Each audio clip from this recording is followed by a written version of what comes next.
Operation ಕಚಡಾ food 2 ವರ್ಷದಷ್ಟು ಹಿಂದಿನ chicken, 1 ವರ್ಷದ ಹಿಂದಿನ ಮೀನಿನ ಮಾಂಸ ಪತ್ತೆ.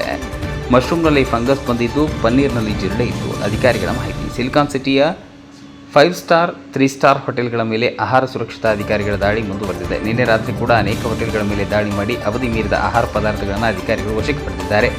ರಾಜಧಾನಿ ಬೆಂಗಳೂರಿನ ಪ್ರತಿಷ್ಠಿತ ಹೋಟೆಲ್ಗಳ ಕರಾಳ ಮುಖ ಅನಾವರಣಗೊಳಿಸುತ್ತಿದೆ. ಕಳೆದ 2-3 ದಿನಗಳಿಂದ ಬೆಂಗಳೂರು ಪ್ರತಿಷ್ಠಿತ ಹೋಟೆಲ್ಗಳ ಮೇಲೆ ಮುಂದುವರೆದಿದೆ. ಆಹಾರ ಸುರಕ್ಷತಾ ಇಲಾಖೆ ಅಧಿಕಾರಿಗಳು ದಾಳಿ ನಡೆಸಿ 3ನೇ ದಿನವೂ ಹೈಫೈ ಹೋಟೆಲ್ಗಳ ಕರಾಳ ಸತ್ಯವನ್ನು ಬಯಲು ಮಾಡಿದೆ. ಹಾರ್ಟ್ ಆಫ್ ದಿ ಸೆಂಟರ್ನಲ್ಲಿರುವ ವಿಐಪಿಗಳು ಹಾಗೂ ಟೆಕ್ಕಿಗಳು ಹೆಚ್ಚಾಗಿ ನೀಡುವ ಪ್ರಸಿದ್ಧ UB ಸಿಟಿ ಹಾಗೂ ಬ್ರಿಗೇಡ್ ರಸ್ತೆಯ ಐಷಾರಾಮಿ ರೆಸ್ಟೋರೆಂಟ್, ಫುಡ್ ಔಟ್ಲೆಟ್ಗಳ ಮೇಲೆ ಆಹಾರ ಇಲಾಖೆ ಅಧಿಕಾರಿಗಳು ದಾಳಿ ನಡೆಸಿದ್ದಾರೆ. ದಾಳಿಯಲ್ಲಿ ಪಂಚತಾರ ಹೋಟೆಲ್ ಅಡುಗೆ ಮನೆಗಳಲ್ಲಿ ಅವ್ಯವಸ್ಥೆ ಬಯಲಾಗಿದೆ.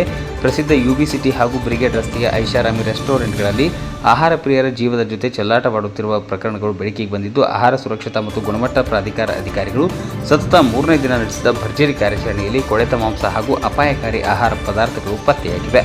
ವರದಿ ವೇದಮೂರ್ತಿ, ಪ್ರಜಾಪವ ಟಿವಿ, ಬೆಂಗಳೂರು.